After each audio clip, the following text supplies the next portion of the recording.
因為加拿大咧係一個缺醫生、缺人嘅地方。哦，OK，嗱，如果想移民就係啊，缺勞動力嘅地方。OK，而且成個加拿大就得嗰3500萬人。 3500萬人係啦，OK，，所以咧，嚟啦。嚟啦。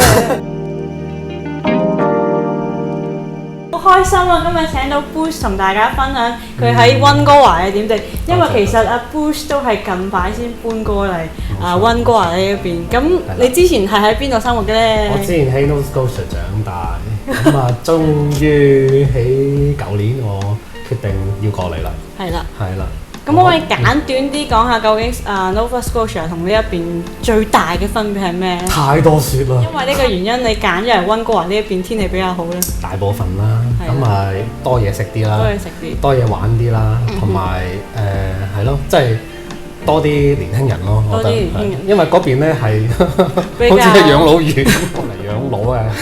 咁你知道啦，你聽多少少你喺Nova Scotia 嘅故事，咁我亦都可以分享下我之前喺黃都經歷過嘅故事。究竟你哋適唔適合揀去 Nova Scotia 或者黃都去移民呢？介紹嚟聽下，究竟嗰邊係一個咩地方呢？我講沿海 East Coast 嗰4個省咧，都係比較少亞洲人嘅，或者講華人嘅。咁嗰時咧，如果你一個人行喺街咧，佢哋就望住你，好似覺得你重點蕩失路咁。去邊度嚟啊？係啦，冇錯。咁啊，依家咧就越嚟越多亞洲人啦，咁過嚟投資移民又有，做生意又有。咁開始咧，佢哋都會慢慢即係會接受唔同嘅文化。而且咧，依家多數嘅即係年輕一代咧，佢都係好容易傾嘅，好容易傾偈，好容易做朋友。如果你中意龍蝦咧，咁你就真係要。係咪好平先？但係問題係應該係幾平，而且可以用嚟做三文治，所以平到乜嘢都可以有龍蝦。同埋佢哋因為啲稅高咧，我都想多啲人去交稅幫佢。大家去嗰邊交稅咧，如果想移民嘅話，應該易啲啊，買門檻。好似都唔係好耐之前咧，即係我講緊應該係4-5年之前咧，你喺嗰邊其實工作3個月就可以搞掂啦。係啦，如果喺難易程度，工作嘅長短程度，咁樣去講咧，應該係 East Coast 係容易好多。即係移民係容易好多。係啦，而且同一份工咧，競爭嘅人都少好多。OK， 咁可唔可以講一啲優點吸引下啲人去啊？雖然好難講，但係我都會試住講。我驚啲人睇完之後唔去啊！你點解會問一個逃犯嗰啲咩？係喎，點解會揾啲逃犯？我就夾硬講幾樣。我哋講下聽下。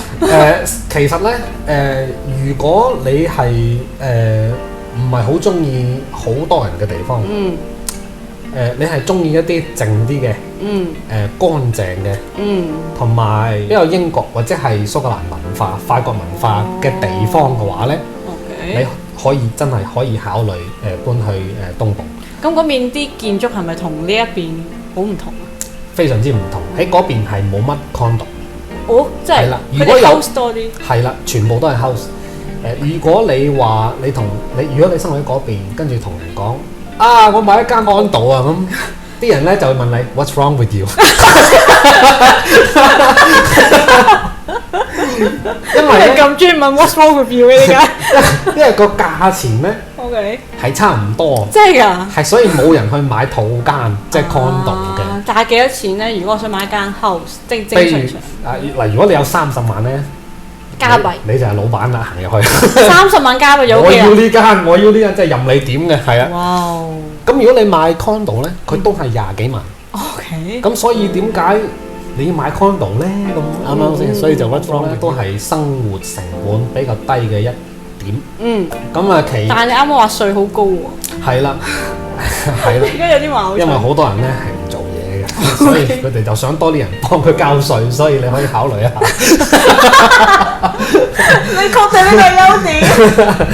容易嘅咩啊嘛，容易移民啊嘛。咁呢個啱嘅，容易移民。咁除咗啱啱講東岸嗰邊容易移民係啦嘅。黃都其實都係一個好容易炎嘅地方。嗯咁點解咧？因為嗱，係大家都知啦，咁凍，係啦冇乜人想去，係咪先？其實我之前第一站未嚟到溫哥華嘅時候，我係揀咗去黃都嘅。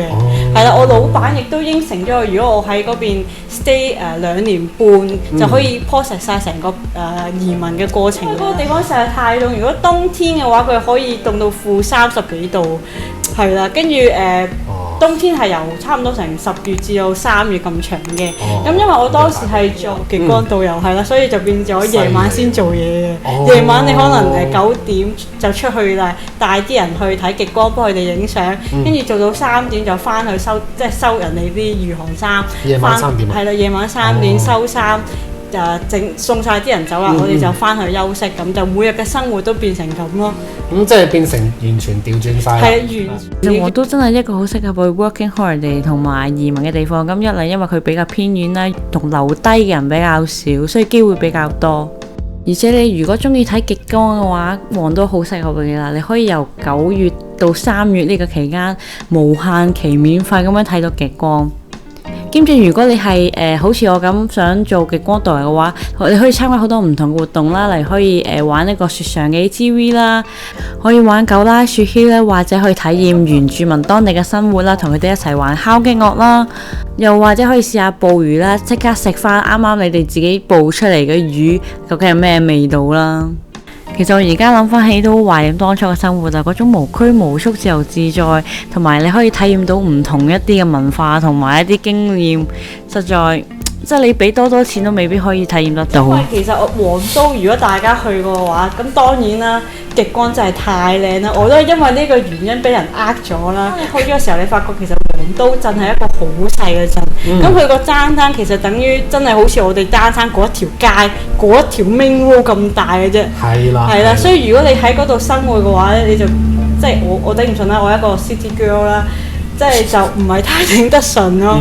係啦，兼且咧。黃都比較偏遠，所以佢個網絡都會有少少問題。咁例如我之前做嘢嘅時候咧，我老細經常我講話嗱達標啊就係超標啊，大家唔準用 WiFi 啦，跟住 cut 我哋 WiFi 咯。所以我變相每日我要跑去圖書館度偷人啲 WiFi 用，好慘我覺得。係，我覺得最主要就因為太凍同埋冇網絡呢樣嘢，我自己頂唔順咯。冇錯，係咯。點解當地啲人可以捱過去咧？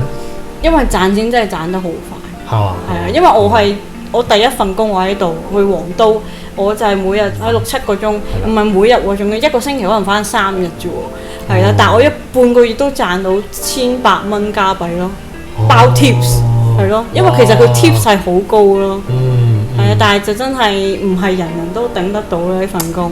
咁我之後會再詳細啲講，如果大家有興趣移民去，即係用呢個方法移民嘅話，可以講翻詳細少少嘅。係啊，但係我自己搞唔掂啊，所以大家可以參考下。咁你聽完之後，你覺得呢個地方點？值得去。值得去。係啊，嗰場真係值得去。係啊，冇錯。咁好開心今日阿 Bruce 同我哋分享咗咁多，真係好感動。希望下次可以聽佢講佢啲愛情故事。咁我下次唔嚟。咁下次再見啦，拜拜。多謝。呢個都係呢個。千祈唔好怕醜。特別係識女仔。